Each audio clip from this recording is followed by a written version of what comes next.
What's up, y'all? It's your boy, Mr. Ashanti Bees, man, the Prince of the Diaspora, and we are here at the Diaspora Continues podcast, man. We are back with our second episode, man. Y'all thought it was over? It's not over, man.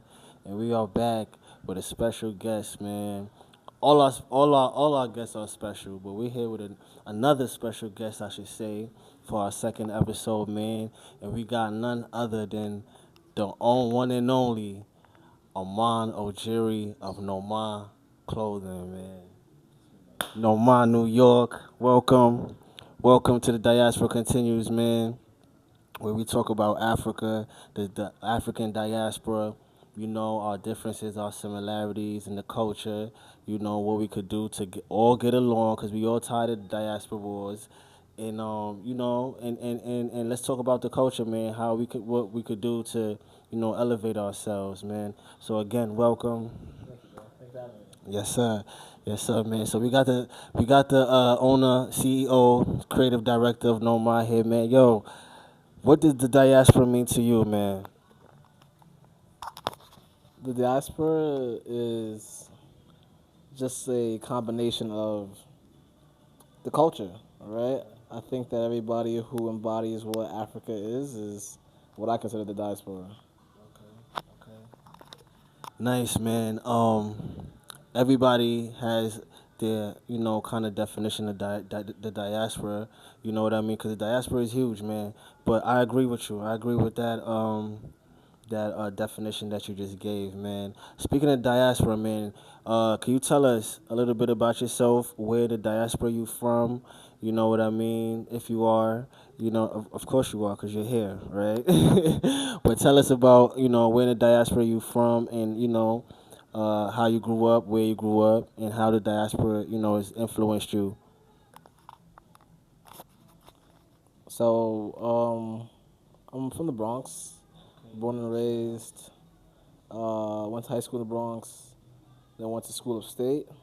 Um, my parents are from Ghana, West Africa. And I always grew up embodying and knowing that I am naturally a Ghanaian, right? But just being born in America, I took on American traits, but I never forgot where I was from, though. Okay, okay. Yo, Ghana in the house, man. Ghana, shout out to Ghana and the diaspora. Y'all been doing a lot, man. I'm proud of Ghana, man. Y'all been doing a lot. Hosting. I mean, well, y'all about to be World Cup, right? Y'all going to the World Cup this year? Okay. Shout out to Ghana, man.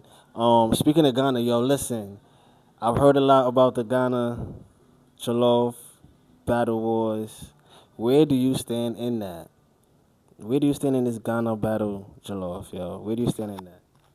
Senegal got the best jollof. Yo, that's crazy. That's crazy.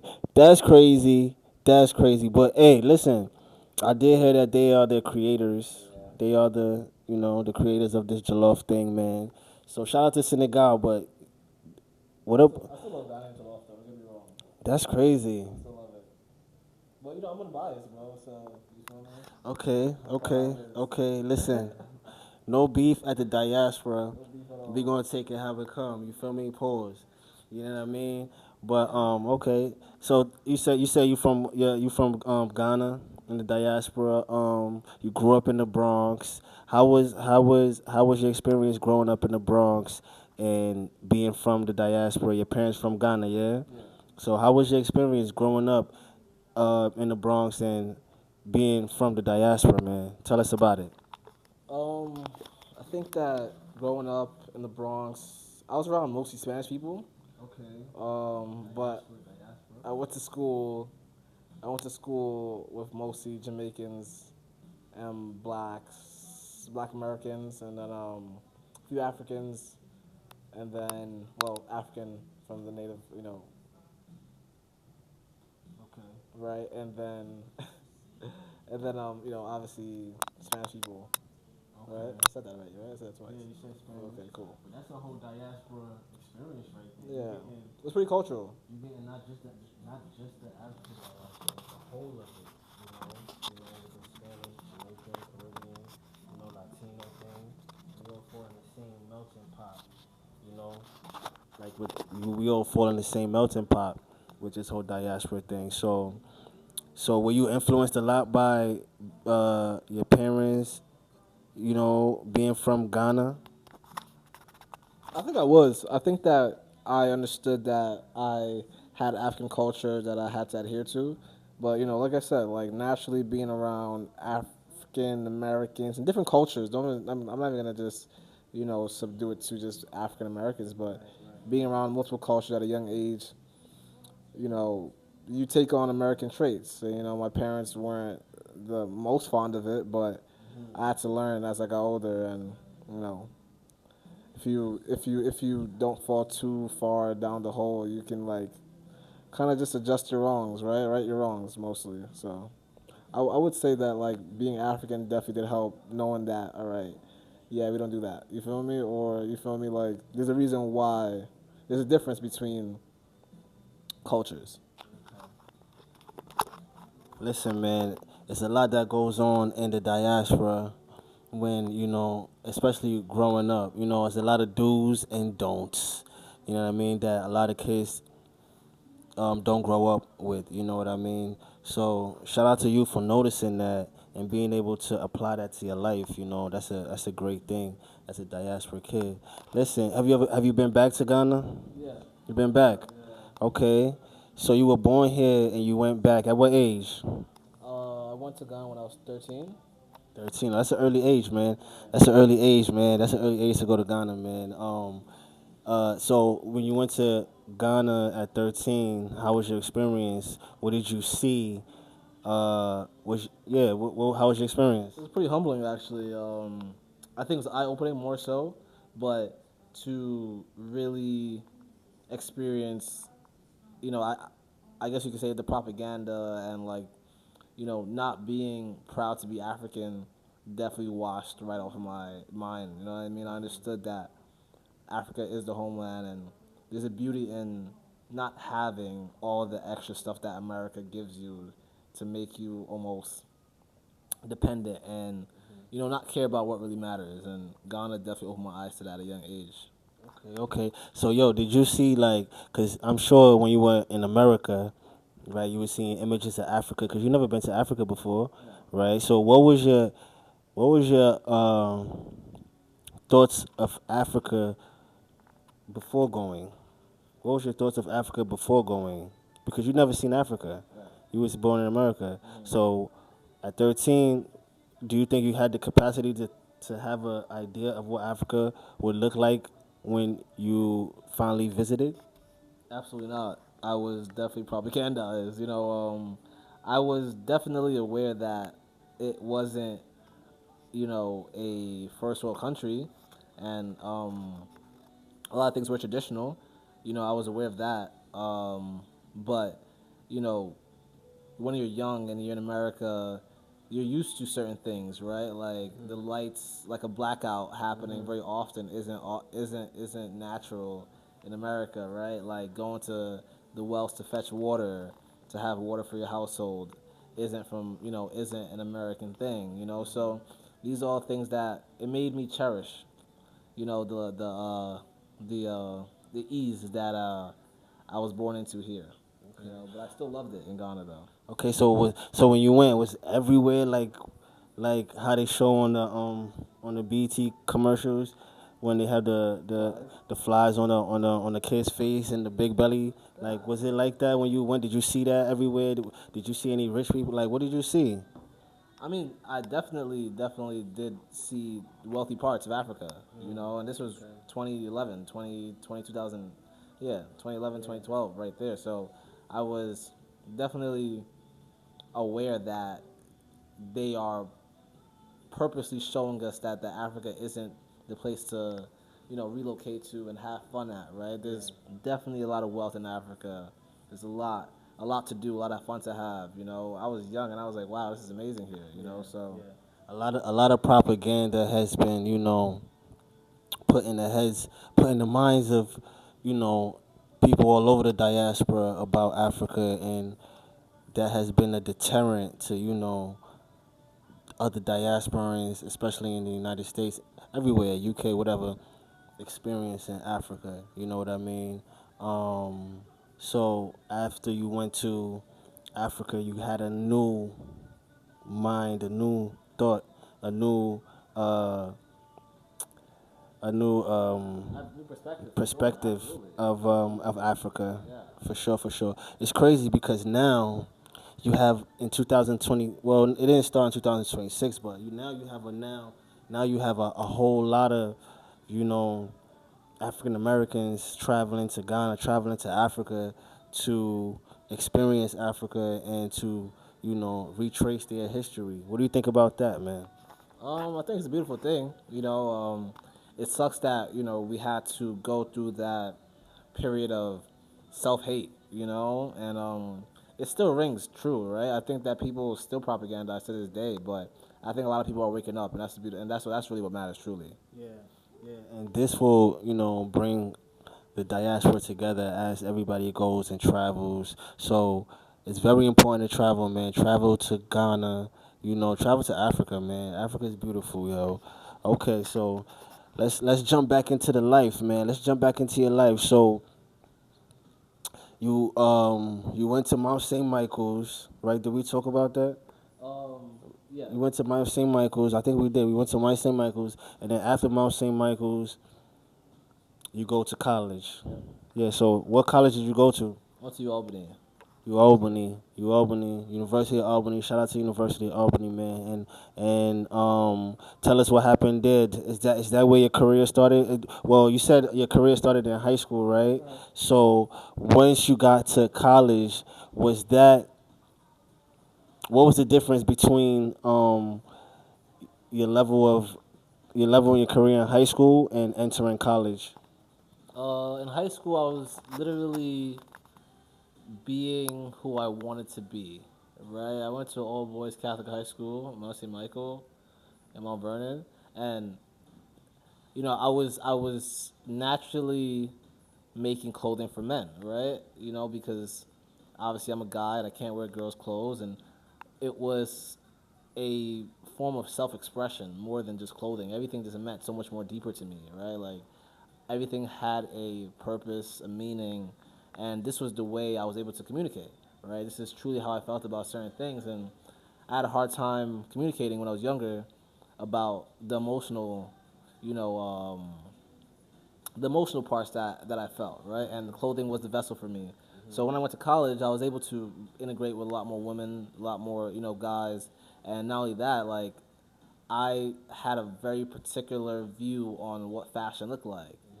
I had this very, very particular high fashion mindset. And when you integrate with people who see fashion as not that, and they see that as clothing and drip and, you know, um, being fly, it becomes harder to be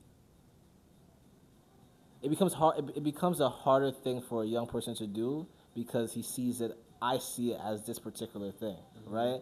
But I learned a lot. I learned a lot about how to blend what the people want and what I want, and it was a blessing because they embraced me and everybody was just such a. It was so much more inclusive in those early years, and it definitely was a major stepping stone in my brand destiny. So. Okay, okay. That's interesting because, like you said, a lot of people just set out and just kind of do anything, but you kind of took your time and and studied yourself, studied your the people around you, and was able to use those emotions and spill that into the art, well, into your fashion. You know what I mean? Okay, that's lit, man. So you got to Albany, you got this Noma going. You know what I mean? Are you integrating the like what you've learned in the diaspora into your fashion? Are you integrating the culture of Ghana into your fashion? Or does it even um, is it influenced? Are you influenced by Ghana culture in your brand Noma? Um, I think there are veins of African culture that are weaved into the artistic expression of it. I created capsule this capsule collection called Peace Noir, which means Black Peace, right? And that kind of embodies um, my take on Black culture and basically embracing it for what it's worth, right? Trying to tell the story of, you know, the people that came before us and the stuff that they went through for us to be here, right? And I'm actually grateful for it because one of our best sellers is a byproduct of that collection. You know, the Noma key is the byproduct of Peace Noir, right? And that was me being able to use this jewelry piece as a way to tell people that you have the key to your own freedom. You have the key to your own success. You have the key to do whatever you want in your life, right? And not only that, that same key is your key to your freedom. And that was the parallel to the slaves that we were once former, you know? So studying the history of of what we went through was me like that made me able to create this thing. So I'm always grateful for it. Yo. That's crazy, man. I don't know if you heard that. Like, that's crazy. He just said that the Noma key that you guys are you, because you heard the question I asked him. Is the diaspora a part, or are you influenced by the diaspora in your clothing line? The answer he gave me was the key for the Noma logo is the same key from a collection dedicated to black culture and slavery, yes? And the chains were on those those pieces, right? Those pieces. Yeah, no, I'm saying the actual chain, the actual slavery chain, the lock, right? So now this chain here, is the key to the handcuffs that's on the hands of the diaspora people, right? You understand what's going on here? So this key represents the key for the unlocking of the shackles, right? And the key to your freedom. I mean, I don't know how else that could be explained, but that's a beautiful explanation to his brand. Uh, tell us, yes, indeed. Tell us more about the brand. You said that there's a lot of emotions that a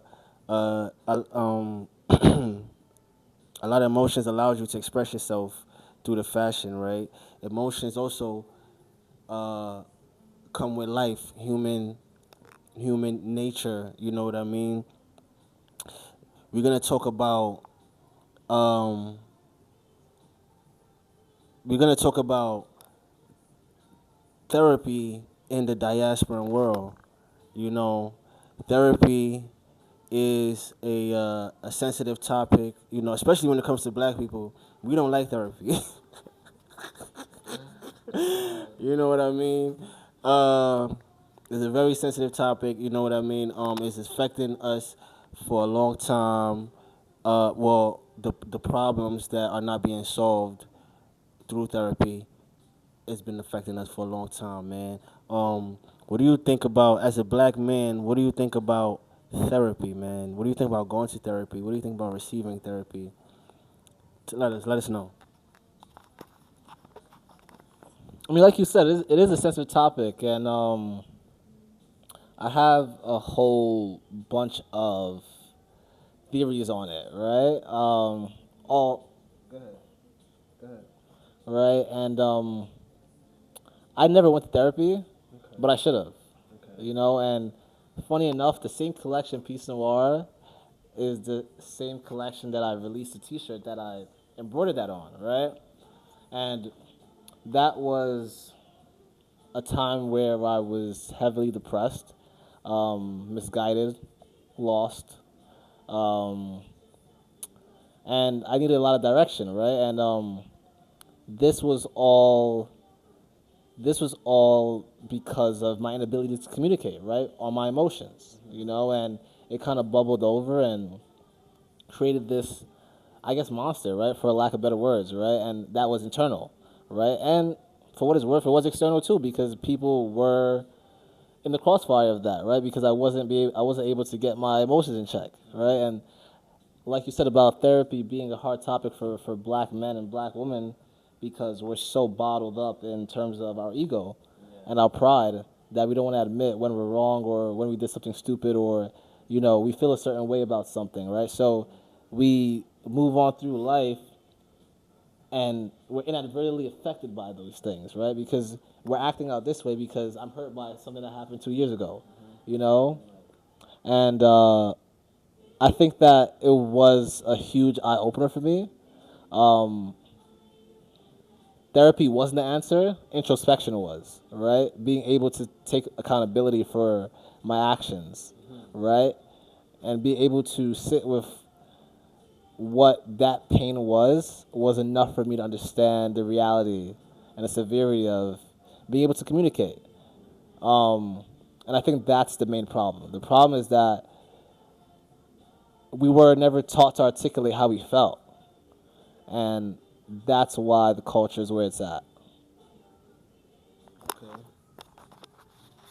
Yeah, man. As you can see, there are different views of going to therapy. He says, you should have gone to therapy. You should have gone to therapy. Yeah. Well, me, I say real niggas don't go to therapy. You know what I mean? I'm not against therapy, but I'm against the form of therapy that's going on today. You know what I mean? I feel like you can find therapy through many different ways than sitting in front of somebody. But if even if you do sit on in front of somebody, I feel like you should be able to sit in front of somebody who is relatable. A lot of therapists are not relatable to. That's why now you have a lot of black people looking for just black therapists. But just a therapist in general needs therapy herself or himself. You understand? So imagine you as a therapist having or needing therapy, but then also having baggage of other people's therapy. Because yes, you can try to separate your work and your personal life, but rarely does that happen. Those two are intertwined. If anything, you're spending more hours at work than at home. So I feel like if I was a therapist, I have a lot of problems, and I have to deal with my own problems. So what makes me think that I'm gonna get the right advice from a person who is dealing with so many problems? And sometimes I feel like you said, a lot of the work has to be done inner inside of you. You have to look inside yourself to fix those things. You understand? And it's nice to go to therapy to learn, yeah, different strategies and stuff like that. But I just feel like looking inside you and fixing those things inside you, learning that this is what I'm ignoring, this is what I need to face, is what, makes you a better person. Um, I have a rebuttal to that. All right. So I agree to a certain point, definitely about relatability, right? I think that therapy wouldn't have been needed if we, as family and friends, were real with ourselves and were able to pass down the knowledge that we lacked, right? And I think that was a problem, right? You know, our cousins, our fathers, you know what I mean? Like, weren't able to say, oh, yeah, I lost this money and that's why I'm like this, or I have a gambling addiction. You probably shouldn't do that. Or, I'm a womanizer and that didn't end up well for me, right? No one in the past really sat with themselves and were able to admit it and talk to the youth, which is AKA articulate how they fucked up, right? And we ended up repeating those problems because of it. And now that's why we all end up in therapy. That's why we're all that's why we all need therapy, right? That the trope of being unable to understand what we're going through is the reason is because we didn't know what no one knew what was happening or no one was able to even talk about it. You know, if we went through therapy with our fathers and our mothers and our cousins and our brothers and our sisters, we probably wouldn't be here right now.